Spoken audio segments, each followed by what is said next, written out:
Les amis, ravi de vous retrouver aujourd'hui pour une nouvelle vidéo. J'espère que vous allez bien, moi ça va super, c'est Momo. Et aujourd'hui on se retrouve pour une nouvelle vidéo dans laquelle on va parler du PSG. Que doit faire le PSG maintenant? On va débriefer le match entre le Bayern et le PSG, le match retour des huitièmes de finale de la Ligue des Champions qui a vu le PSG se faire éliminer par le club munichois. On va essayer vraiment de débriefer ça et d'essayer de voir maintenant ce que doit faire le PSG parce qu'on a l'impression que c'est vraiment l'éternel recommencement du côté du club de la capitale. À chaque fois on en vient au même point en mars, on se demande qu'est-ce que va faire le PSG. Maintenant, on va commencer par le match Bayern-PSG, victoire 2-0 du Bayern face au PSG. Le Bayern est qualifié pour les quarts de finale et le PSG, une fois de plus, est éliminé en huitième de finale et ne verra pas les quarts de finale cette saison. Le PSG a été très décevant sur le match face au Bayern Munich. C'est vrai que je m'attendais à ce que le PSG emballe ce match. C'est vrai que le PSG avec un but de retard et j'aurais aimé que le PSG avec le retour de Mbappé, j'aurais aimé que le PSG emballe vraiment ce match. Je les ai trouvés plutôt décevants même si le début de match était plutôt positif. J'ai trouvé que sur les 20-25 premières minutes, le PSG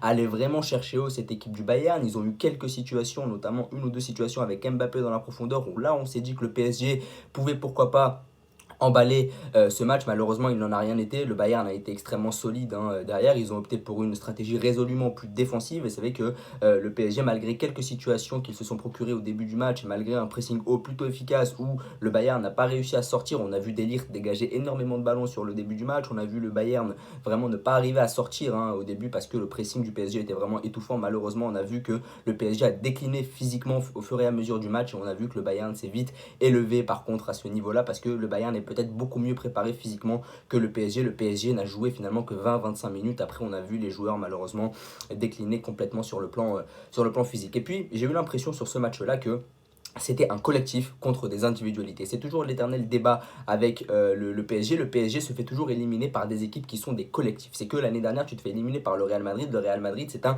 collectif. Certes, le Real Madrid, ça joue pas très très bien au football l'année dernière. C'est vrai que c'était une équipe plutôt défensive, etc., qui misait sur les exploits individuels de certains joueurs, mais c'était toujours un collectif. Il y avait toujours un fil conducteur qui était de défendre ensemble, défendre en bloc. Il n'y avait pas de tête qui dépasse. Au Bayern, c'est la même chose. Il n'y a pas de tête qui dépasse au Bayern Munich. C'est vraiment un vrai collectif. Même quand le Bayern souffre, ils défendent à 11. Ils sont vraiment très compact et on sent tous les joueurs concernés par l'enjeu du match. Là, au PSG, on a l'impression c'est donner la balle à Messi, donner la balle à Mbappé et puis on verra ce qui peut se passer. On défend ensemble, mais après à la récupération du ballon, on ne compte que sur Messi et Mbappé. En phase défensive, Messi et Mbappé ne sont pas là et en phase offensive, on a l'impression qu'on ne peut compter que sur eux et que le danger ne peut venir que d'eux. Alors qu'au Bayern Munich, on a l'impression que défensivement, tout le monde est concerné et offensivement, tout le monde est concerné également par l'enjeu du match. Donc c'est vraiment toujours l'éternel recommencement aussi avec le PSG, c'est qu'à chaque fois que le PSG se fait éliminer, il se fait éliminer par une équipe qui est un collectif. Et pour gagner la Ligue des Champions, il faut être un collectif. Le PSG ne l'est pas. On compte toujours sur un ou deux joueurs pour faire la décision et on ne défend pas toujours ensemble. Et ça, c'est vraiment problématique quand tu aspires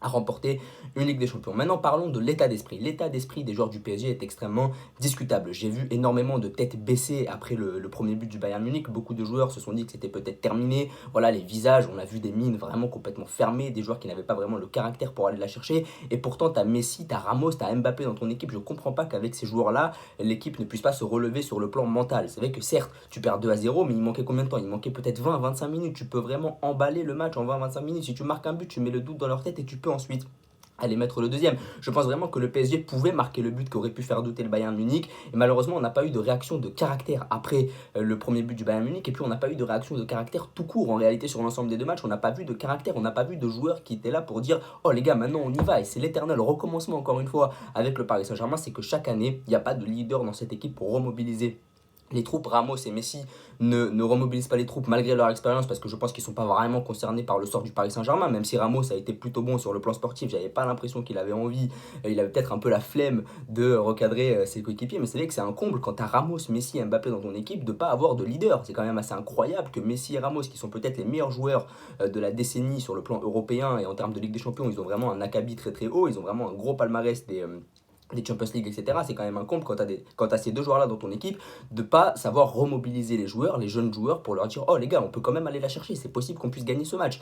Et on avait l'impression hier qu'il n'y avait absolument pas de caractère, il y a un état d'esprit extrêmement discutable. Par exemple, Verratti qui dribble à 20 mètres de son but, ça relève d'un état d'esprit discutable. Ça relève vraiment d'un joueur qui n'est absolument pas concerné, qui n'est pas conscient de l'enjeu, qui ne comprend pas vraiment le match qu'il est en train de jouer. Il n'a pas compris l'importance du match qu'il est en train de jouer. On a l'impression que ces joueurs-là n'ont pas progressé. Les Verratti, les Marquinhos, ils n'ont pas appris de leurs erreurs. Verratti qui dribble à 20 mètres de son but, jamais tu verras Kimmich faire ça. Donc ça, c'est extrêmement révélateur de ce qui se passe au Paris Saint-Germain, c'est qu'on a des joueurs qui ont un état d'esprit extrêmement discutable. Messi n'est plus du tout concerné par ce qui se passe au club. Ramos, Mbappé n'ont pas réussi à remobiliser leurs coéquipiers. Et puis on a un Verratti qui, on le voit, son état d'esprit est discutable parce qu'il dribble à 20 mètres de son but. Donc il ne comprend pas vraiment le match qu'il est en train de jouer. Donc voilà, on a des joueurs vraiment qui ont des intérêts vraiment très divergent dans cette équipe. Et puis, il y a un problème de niveau. Dans le football, il n'y a pas à chercher plus loin. Dans cette équipe du PSG, il y a un réel problème de niveau. C'est tout. Quand on regarde le banc du Bayern, quand on regarde le banc du PSG, on se rend compte que dans cette équipe du PSG, il y a un problème de niveau.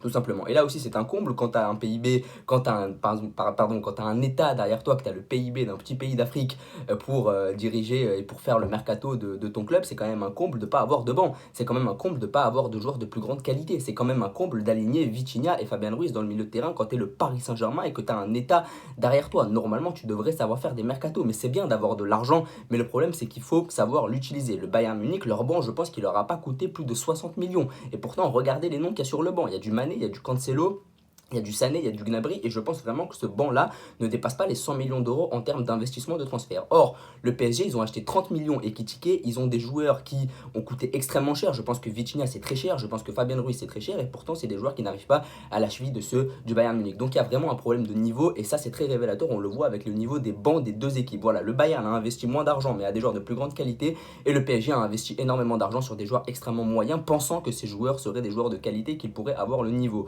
Or, pas du tout. Ces joueurs-là n'ont pas le niveau et c'est un comble quand on a un budget aussi élevé, parce que le PSG a un budget plus élevé que celui du Bayern, de perdre comme ça en huitième de finale de Ligue des Champions chaque année et de ne pas savoir investir son argent sur des joueurs de qualité, sur des joueurs d'avenir et sur des joueurs vraiment sur lesquels tu pourrais compter. Donc c'est vraiment extrêmement discutable. Maintenant, parlons du Bayern Munich. Le Bayern Munich, j'ai entendu beaucoup de gens dire que le Bayern était prenable. Je ne suis pas vraiment d'accord. Je ne pense pas que le Bayern était prenable. Je pense que le Bayern est largement meilleur que le PSG. Là où le Bayern était prenable, c'était peut-être dans la profondeur si ces derniers venaient te chercher haut. Maintenant, hier, ils ont opté pour une stratégie défensive, c'est-à-dire qu'ils se sont vraiment mis au début du match bloc bas, parce qu'ils savaient qu'Mbappé représentait un réel danger en profondeur, mais je ne pense pas que ce Bayern-là était prenable. Je pense que le Bayern était peut-être prenable à l'aller. Si Mbappé avait commencé dès le début, s'il n'avait pas été blessé, peut-être que le PSG aurait pu faire douter ce Bayern-là. Ça s'est joué à quelques centimètres sur le hors-jeu de Nuno Mendes. Tu peux t'en sortir avec un partout malgré la performance calamiteuse du match aller. Mais hier, je pense vraiment qu'il y avait une réelle différence de niveau. C'est que même si tu avais réussi à marquer un ou deux buts, vu le banc du Bayern, je pense que dans les 30-35 dernières minutes, tu aurais peut-être encaissé un but. Voilà, je pense que ce Bayern-là n'était pas prenable. Le Bayern est juste différent. Le Bayern, avant, ça marquait 4-5 buts par match. Et vraiment, si le PSG avait fait cette performance-là il y a encore quelques années, ils auraient pu en prendre 4 ou 5. C'est juste que le Bayern marque peut-être moins, mais le Bayern est beaucoup plus froid, beaucoup plus clinique devant la cage. Ils ont moins d'occasions, mais que lorsqu'ils en ont une, ils la mettent dedans. Et puis défensivement, ils sont beaucoup plus compacts qu'auparavant. C'est tout. Ils ont encaissé que 2 buts depuis le début de la compétition. Donc ce Bayern-là n'est pas prenable sur le plan défensif. Avant, le gros problème du Bayern, c'était les largesses défensives. Maintenant, j'ai l'impression qu'ils ont vraiment progressé là-dessus et qu'ils n'ont plus les failles défensives qu'ils pouvaient avoir dans le passé. Ils optent pour une stratégie beaucoup plus défensive, moins spectaculaire certes, mais c'est un Bayern qui peut vraiment aller au bout parce que en optant pour une stratégie défensive aussi rigoureuse, voilà, les joueurs sont rigoureux, ils courent les uns pour les autres, c'est un vrai collectif. Il y a vraiment des joueurs de qualité dans cette équipe-là sur le plan défensif qui se mettent au diapason du collectif. Je pense vraiment que le Bayern peut aller loin. C'est pas un Bayern flamboyant, c'est pas un Bayern qui nous enthousiasme, mais c'est un Bayern qui peut vraiment aller au bout parce qu'il y a une rigueur, il y a une solidité et on mise tout sur la défense. C'est étrange de dire ça quand on parle du Bayern, mais c'est comme ça. Le Bayern n'était pas prenable. C'est juste que le Bayern a changé sa stratégie par rapport à l'adversaire. Et je pense aussi que le Bayern a compris qu'attaquer à 10, ça marchait peut-être pas. Et donc, ils ont vraiment opté pour une stratégie plus défensive qui va peut-être leur permettre de gagner. Maintenant, je pense qu'il y a des équipes qui sont quand même meilleures que le Bayern, mais je pense qu'avec cette stratégie-là, ils ont contré Mbappé et Messi. Donc, je pense qu'ils peuvent maintenant contrer n'importe qui en Europe. Je pense vraiment qu'ils peuvent aller au bout avec ce genre de renouveau tactique. Et c'est vrai que c'est important de souligner le fait que Nagelsmann a vraiment réalisé un renouveau tactique. C'est peut-être la fin du Bayern qui va chercher haut tous les adversaires et qui attaque à 8 ou à 9.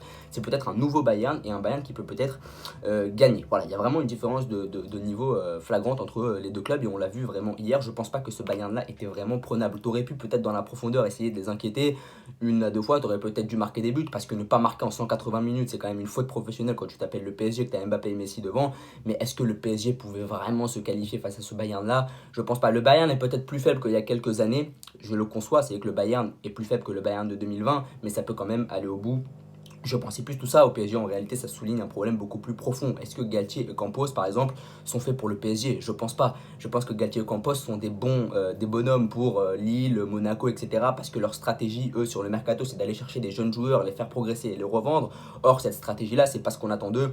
au PSG. Au PSG, on attend d'eux qu'ils ramènent des stars, qu'ils les achètent à un prix assez haut et puis qu'on les mette directement et qu'on attende d'énormes résultats de ces joueurs-là. Là, Campos en fait ne peut pas faire ce qu'il faisait à Lille, il peut pas faire ce qu'il faisait à Monaco. À Lille et à Monaco, la stratégie était simple, ramener des jeunes joueurs et les revendre. Là, tu peux pas faire ça. Là, il faut ramener des joueurs confirmés, les faire jouer tout de suite et ces derniers doivent être performants.